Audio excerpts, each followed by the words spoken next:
Good night to you. I am Thabo Mdluli, and thank you for joining us tonight. During apartheid, police was seen by some as agents of state repression used by then government to keep black South Africans in check and brutally extinguish any dissent. 27 years into democracy, have the police made a successful transition from being an instrument of state repression? That is the question we're asking tonight. And joining me to look at that is the Executive Director at the African Center for Security and Intelligence, Praxis David Africa, Advocacy Program Manager at the Center for the Study of Violence and Reconciliation, Anna Moyo Kupeta, and Pop Crew spokesperson, Richard Mamabulo. You are part of this conversation tonight, and we're getting your comments on Twitter at Newsroom405, or otherwise WhatsApp your questions and your comments tonight to 072-110-5584. While we wait for Anna to come online, we'll continue with the conversation. I have with me David as well as Richard. David, I'll start with you. Unfortunately, as I mentioned, it is with a sense of regularity now that we are beginning to see reports of officers being involved in corrupt activity, implicated in crime of some sort, or even human rights violation. What is the scale of the problem? Hi, good evening, Thabo. I think that the idealism and the optimism that we had in the early 90s, after the transition to democracy, has unfortunately not carried us through to today. And so that explains the skepticism and sometimes cynicism that we find with whether the police has been transformed, and in fact whether policing in South Africa has been transformed. And my own view is that fundamentally speaking, we have a police that is untransformed in its approach to policing. Despite the efforts, as I said, in the 90s with the National Crime Prevention Strategy, which was a very transformative approach to policing, but something that we dropped at some point because the work of transformation was too difficult for the leadership of the police and the country. We find ourselves now having stepped back to old forms of policing, and I fear that it is the policing, as you say, that's anti-black and anti-poor fundamentally. Are we failing to strike a balance between raising concerns, the ones that you are raising right now, the approach to policing, and to publicly recognize the good work that the police are doing? Well, I think it goes without saying that, there are tens of thousands of police officers on a daily basis that goes to work to serve the public at police stations or in whatever capacities. And they must be as disappointed as we as ordinary members of the public are by this failure of transformation. And I think that, our criticism, which should be sharp, without being pointless, we should have a criticism and try to participate in resolving the challenges, will serve them as much as it will serve the public as a whole. Richard, are we being fair to the police in our assessment? I mean, the perception that we have is that after apartheid ended, the police was supposed to address the state of the institution, right, in both ways, in terms of the practices within the organization, but also in terms of the public image that the police have. And it seems at this point, when you ask anyone in society, they will tell you that, well, the police seem to have failed on both accounts. What is the feeling from Pop Crew? Thanks. I think as a union, we do recognize that it's quite important that we improve on civilian oversight in improving transparency and, of course, ensuring that we create necessary policies which would obviously form part of the proposals around how we can work together with communities in ensuring that we get the best forms of policies and the relationship is improved. It's quite correct to say that post 1994, when the SAP South African Police Force became a police service, there was not sufficient engagement, which would obviously ensure that there's a general understanding about how we move forward. However, you would also recognize that I think one of the challenges that we've been having over the years has been that lack of communication, but as well as the fact that there have been a lot of underlying challenges within the SAPS over the years, which were not necessarily of public interest. I mean, you would know that we've since had one national police commissioner who has served out his term of office, who was the first one to fail us.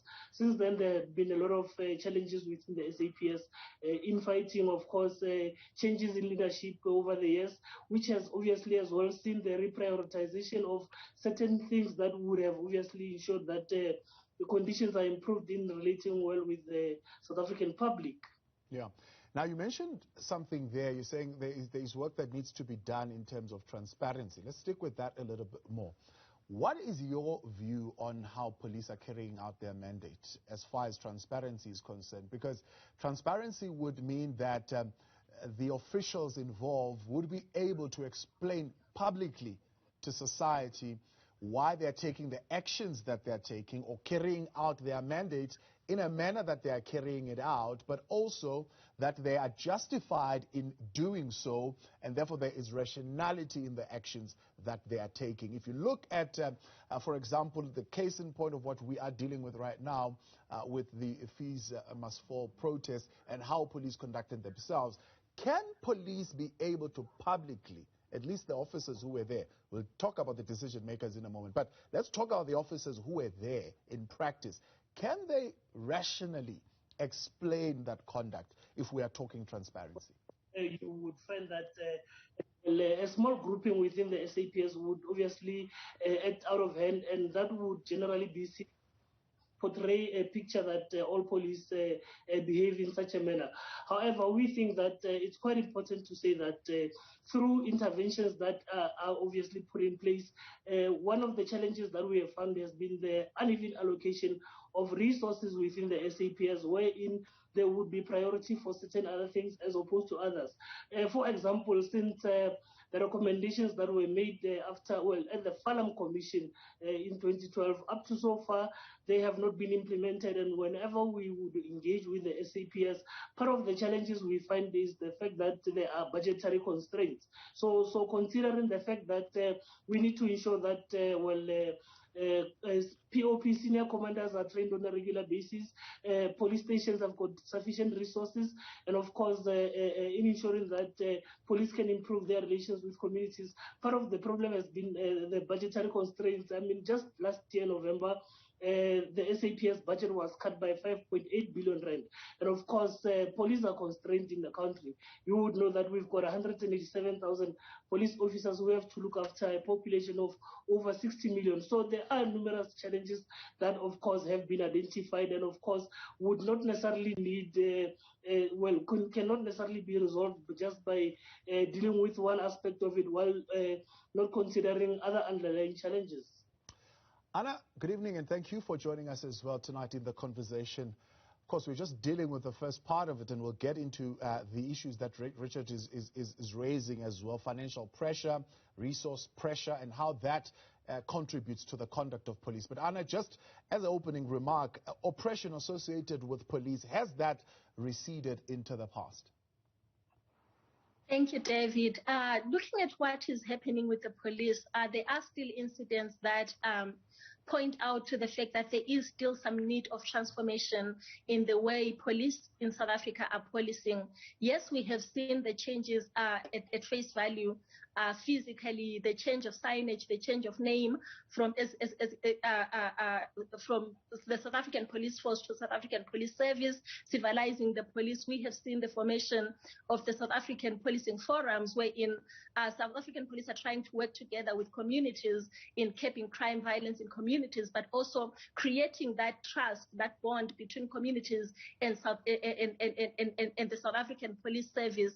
We have also seen the change in emblems and so forth, which was really important in trying to change the perception of the police by people. But in terms of real transformation in the way police is policing in South Africa, when we look at issues of crowd control, when we look at protests, for instance, they still reveal some of the fault lines within the police service where we can see that transformation is still yet to take place. For instance, we continue to see the overhandedness of the police. We continue to see police failing in controlling the crowds. The crowd control aspect is still something that needs a lot of work. We continue to see police brutality, excessive use of force by the police, corruption, some of these things, torture even, some of these things which were actually present with the apartheid era police force and with policing in the past. So the breaking away in real terms is still yet to happen, especially when we see some of the incidents that still signal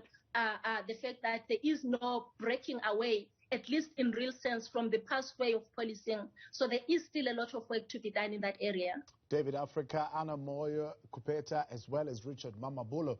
They stay with me for a while. We'll take a break now. When we continue next, we'll touch on the question of police accountability. Is that a witch hunt, or is the accountability system in the police broken? We'll get your thoughts as well on Twitter tonight at Newsroom405. Send us your WhatsApp questions and comments to 072-110-5584. The Newsfeed Late Night continues in a moment. Back with the Newsfeed Late Night and a look at the South African Police Service tonight and the transition that they have made into being a South African police service that is trusted in society. David Africa, Anna Moyo Kupeta, as well as Richard Mamabulo with us tonight. David, let's go back then to what you're saying, the approach to policing, right? There is a perception amongst a substantial number of people in society today that, for example, police can be heavy-handed. And even if they are heavy-handed, actually nothing will happen to police who are seemingly taking decisions or taking actions that contravene their given mandate.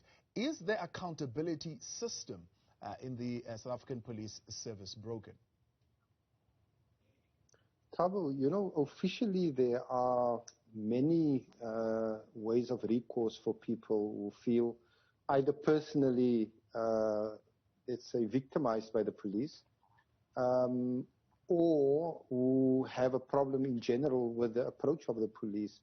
But, you know, the presence of these systems, as we can see just from the accumulation of cases against the police and payouts that the police end up paying as settlements, the presence of these systems do not represent a solution. And it is because the problem is beyond, you know, one or a group of police officers. The problem lies in the fact that whilst we have declared that we are a civilianized police service, the training of police officers are still highly militarized. The cultural sort of, you know, attitude of police officers highly militarized. We had our present minister, when he was a general, advocating very aggressively for the militarization of the police, the reintroduction of military ranks. And so when you do those things, what you are doing is you are creating a sort of schizophrenia in the sort of communal mentality of the police, so that the ordinary policeman doesn't know how she or he should relate to the public. Should they be forceful and militarized, or should they be more cautious and civilianized? And so the police is almost caught in a catch-22 where they are being pushed from here to there by the political leadership, you know, and by their own leadership, I would say. And so that when you have a culture that is militarized, then there is a certain measure of protection to people who behave aggressively towards the public. Because even though formally you are not supposed to, you know, we protect you because you behave like we really want you to behave. And that is the problem that we need to address, not the presence of procedures. It is not a procedural issue. Yeah. I mean, when you look, for example, at a study that was, or research conducted by the Ethics Institute, when they look at the number of disciplinary actions per 1,000 employees, and Richard mentioned there about 187,000, right? Their study shows that at least in 2021, only 21 number of disciplinary actions were reported per 1,000 employees. When you look at the Department of Correctional Services, for example, that number is sitting at 79. Certainly pointing out to a few issues here that fewer officers are subject to internal discipline. Is that out of sheer, as you're saying, the fact that, well, we behave this way and therefore we'll let it slide, or just the internal disciplinary chain is not working? Tabu, there's a whole range of reasons why someone in the first instance would not report a case against a police officer. So the one is that, unlike with correctional services, a police station has a continuous interaction with the public, right? So the police officer or the police station doesn't disappear once you've lodged the complaint. It's an omnipresent thing, and there's a measure of intimidation. Not that police are necessarily intimidating people, but people might feel intimidated. It's also a sense that it is commonplace. I mean, that when you live in a township, it is commonplace for people to be assaulted by police. It's not an extraordinary thing. So the number of cases, bears no relation to the actual occurrence of these sorts of incidents. But again, as I was saying, in a sense, the police officer, her or himself, is only partially to blame, because they are indoctrinated into a culture which really, culturally speaking, is an apartheid policing culture. We attempted to transform it. We found the work of transformation too difficult, and we surrendered. And by we, I mean the political leadership of the country. We then went back and we said that maybe the old ways of having done things, militarization, shoot to kill. I mean, these are the terms our police commissioners and ministers were using. Maybe those are suitable. So how do you expect a police officer at Kailicha police station or somewhere in Soweto to have a different attitude when these are statements made by ministers and by the leadership of the police? Richard, do you think police accountability, or the question being raised around police accountability, is just a witch hunt? I mean, in your own view, do you think there are effective mechanisms in place to sanction actions and decisions of police that contravene their mandate? Look, I think in the recent past there has been that complaint. Just over a year ago, we had that discussion, and of course, the SAPS has actually taken measures to ensure that you then get IPID being more accessible to the public, wherein they have got access to actually report some of the claims against certain police officers. But however, there definitely is accountability, because you look at the number of people who have obviously been interrogated by the IPID, they do increase on a yearly basis. But the majority of our police officers are really committed to working and serving the people of South Africa. That is why I I spoke about the challenge wherein you find that the uneven allocation of resources has actually had a strain on the kind of relationship we're having with people. For example, we had an incident just last year in November in Mpumalanga, wherein you have 4 police officers who work at the night shift, looking after a community of over 30,000 people. Now, whenever community members call police to seek assistance, it then becomes impossible for police to be everywhere, because there's one vehicle at a police station. So you look into all such underlying challenges, which of course then create a perception that police and communities cannot relate. And of course, like I earlier indicated, that post-1994, there has not been any form of discussion, or rather a dialogue amongst the public and police on how do we actually drive this transformation project of ensuring ensuring that the SAPS becomes a service instead of oppressing our people. So those are some of the important things. But as well, you look into different reports that the police report on a regular basis. There's a lot of good work that is being done. However, it's being countered by the fact that in most cases, the reports that we get or the reports that people get access to are obviously of a not so good nature, and that is the information sharing process, which obviously needs to be looked into. As Pop Crew are not standing by and just saying that there are complaints and therefore the department must act alone. It's a collective responsibility that we must all obviously have an impact on. We have obviously been working with Safer South Africa Foundation for the past years, wherein we go to different schools in training young people about the role that police play, but as well as the role that the criminal justice cluster in its entirety plays, and how they can obviously be a part of that. So there are some forms of campaigns as well. And again, internally within the SAPS, we've been obviously on negotiation tables, looking not only at issues around our members' salaries and working conditions, but as well as considering the fact that the kind of society we live in has become so violent that we obviously need to have certain actions that are taken. We're looking at the capacity of the SAPS again. Part of some of the solutions that we brought up as a union is to ensure that there is a restructuring process wherein you have more boots on the ground and get people who are sitting in air-conditioned offices out of those, because even the budget of the SAPS, by the way, a majority of it goes to the provincial and head offices, and that is not where crime is actually happening. So Richard, let's take it back then. You started the conversation off by saying, well, now there is, of course, a channel that has been created, which is IPID, where now people are encouraged to more and more and go and report police misbehavior, and police are held accountable there. My question is it the job of IPID to enforce internal discipline?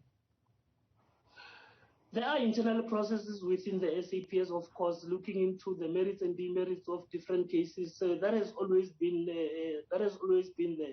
Part of the reason why IPID was given the status it is given currently was because a lot of people would complain that whenever they report their cases, they are not followed through. That is why there was the need for the SAPS to ensure that people do get direct access to IPID in reporting some of the offenses that they feel were committed against them by police. Yeah, but that's precisely the question. I mean, if you're saying the reason why IPID is seeing more and more cases, in this case, 980 to 2,400 cases reported by IPID to the NPA, but even that has got its own challenges. But the fact that people feel they need to go to IPID and not follow the internal disciplinary processes of accountability within the SAPS management itself tells you that that system is not working.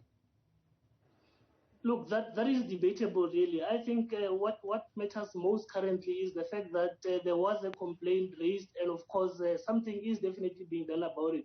When you look at the numbers that obviously IPID, the number of people which IPID has processed, you would definitely see that indeed there is action taken against those who would obviously be doing wrong. But again, I want to emphasize the fact that it's only a small number of police officers who might obviously act outside the bounds of the law. But Richard, the numbers don't bear you out. I mean, I just told you now, out of 187,000 police officers in 2020, the number of disciplinary actions taken internally, just below 20 or 21 or so in 2020. Even in 2018, 2019 was even lower than that. It was 9.8 or 9 per 1,000 employees. That is really low. Besides that, those cases, 44% of those cases are withdrawn or the officials are acquitted, which tells you also that they are not investigated properly. Yeah, perhaps IPID could speak to that, but we do definitely No, it's not that, IPID. This is the South African Police Service itself. That is why we're saying that, whenever there were concerns about, cases not being fully reported or even withdrawn, IPID had to take such a step. I think it's something that we need to assess because if you remember, the IPID free line just came into effect late last year. So there would definitely be a need to make assessments as to whether the method is working or not. All right. I'll come back in a moment, and I will get your views as well on the accountability chain in the South African Police Service. We'll take some of your tweets. I see them coming through, as well as your comments tonight on WhatsApp, 072-110-5584. Stay with us. I'm back with you tonight on the Newsfeed Late Night, and we are looking at police conduct and practices and the culture within the South African Police Service that is central to the causes that we are seeing of inefficiency, corruption, as well as negligence in the police service. Are these causes well understood? With me in the conversation is David Africa, Anna Moyo Kupeta, as well as Richard Mamabulo. Anna, let me bring you in here. As far as the accountability chain is concerned, what is your feeling? Is the SAPS chain broken, or are they doing enough internally without bringing in IPID into the picture?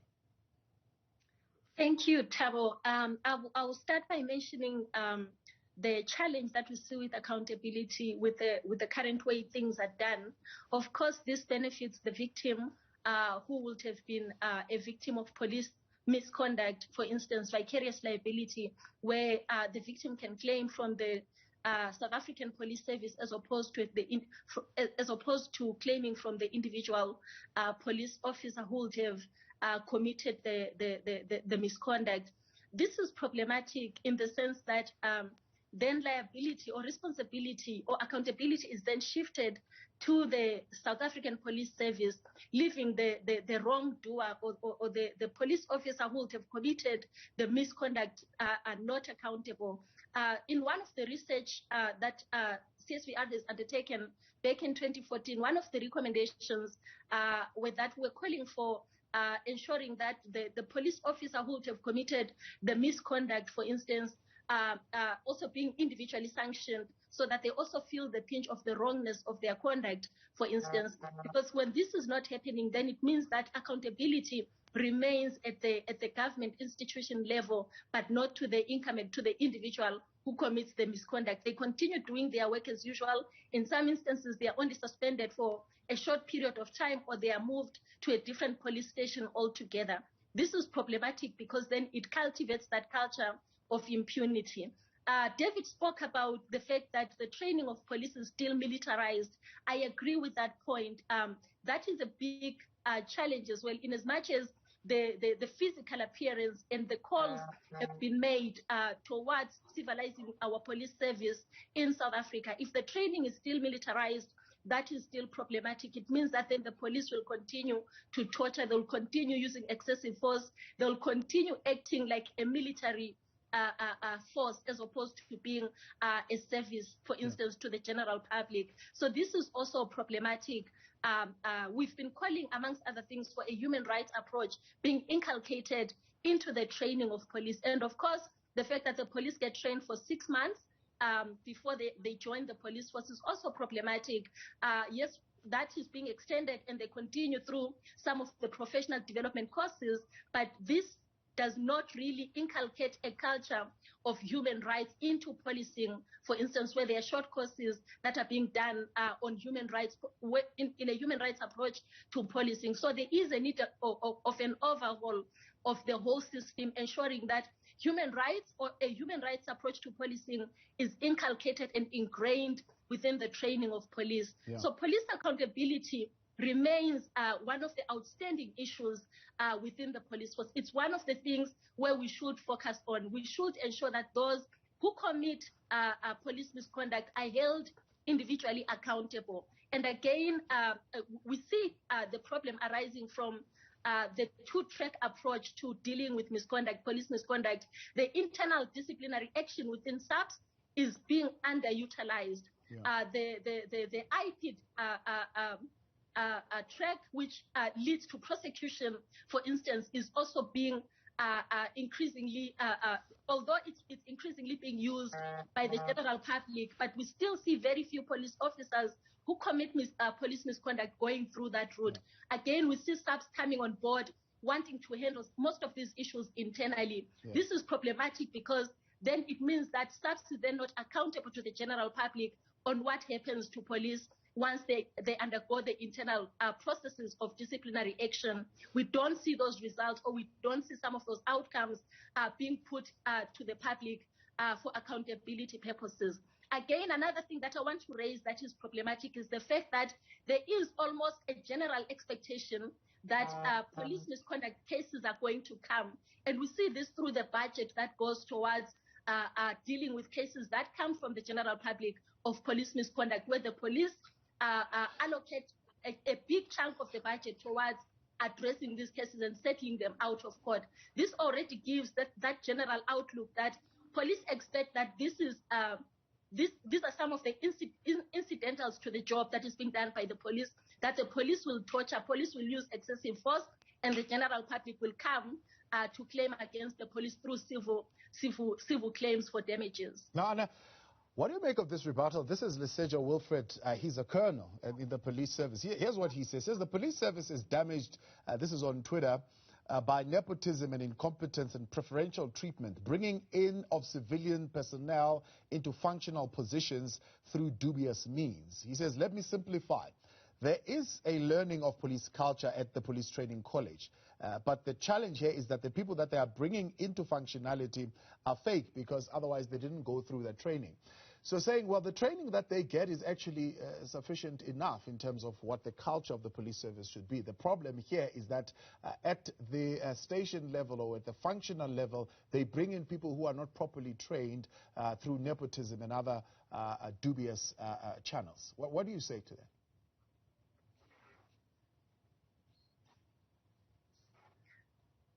Anna? I think that is a big problem. Again, it goes back to the issue of corruption that I raised earlier, that issues of corruption are also what taints the police service, for instance. And we see this coming all the way from the apartheid era way of policing even to the present. And if this is the case, then there is a disconnect between those who are trained and who have to go through the proper channels of getting into the police service and those that actually hold positions of power within a police station, within a functionality of the police, for instance. Again, that disconnect is what then becomes very problematic. Again, seeing corruption and nepotism also playing a role. Thank you for raising that issue. I think it's also an issue that really also adds into the current crisis that we see within the police service when it comes to the transformation that is really needed in changing the culture and inculcating a human rights culture to policing. Yeah, there's a militarized culture of training, Richard, at the police college. Do you agree with that? Look, as far as we're concerned, we think that training is not even 6 months, by the way, it's 24 months. But however, you would find that a person has left the college for about 3 years or so or more. And what has been really a challenge currently has been the fact that there is no access to training. You remember that even in the last year, there were reports around the shortage of ammunition as well. And from the FALAM recommendations in 2012 up to so far, which is about 9 years, nothing has been done in implementing them. So part of the challenge, of course, would be to ensure that there is sufficient training for police as well. But what's the nature of the training? The question is more around the militarized nature of the training. Yeah, we'll talk about the sufficiency of it, but that police come out of the police college already in the culture that is quite, I suppose, not following human rights permutations.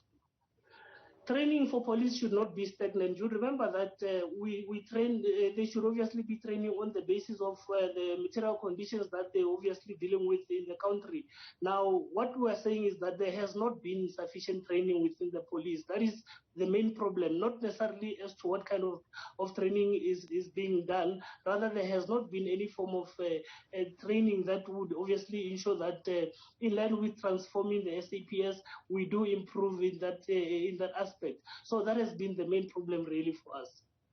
David, talk to me then about some of the issues that are of concern here. Richard is raising, saying central to the causes of the kind of behavior we're seeing, underpinning that is the inefficiencies, for example, in terms of finances and resources that are provided to the police, insufficient training that is provided to police. Are these causes well understood within the South African Police Service?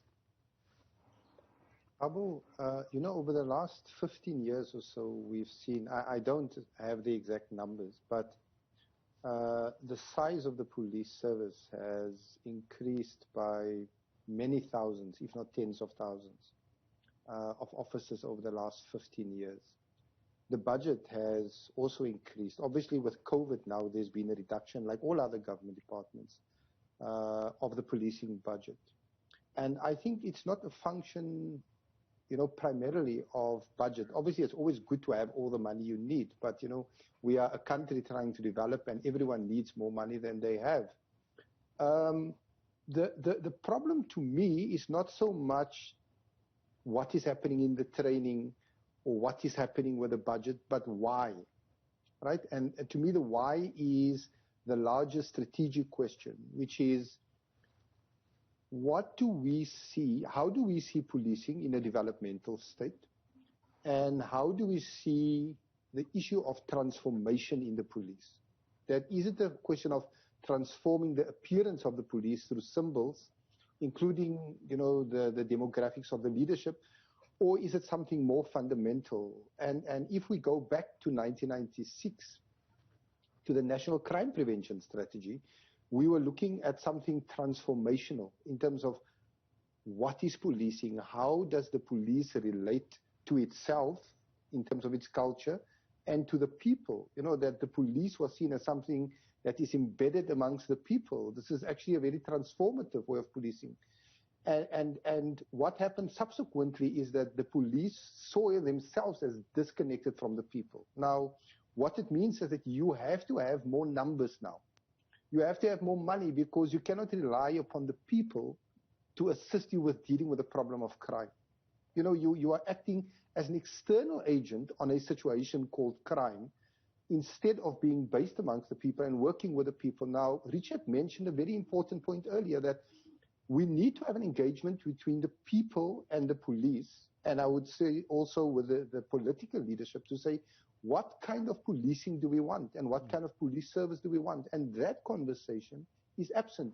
So are we saying, therefore, sorry to come in there, David, it's the task of society as a whole to help police uproot unwanted practices and punish those who are erring individuals? It is the task of society as a whole to ensure a safe and a secure society. I mean, it's not really only the function of the police. It has to do with schooling, with education, with the apartheid spatial architecture in which our people live.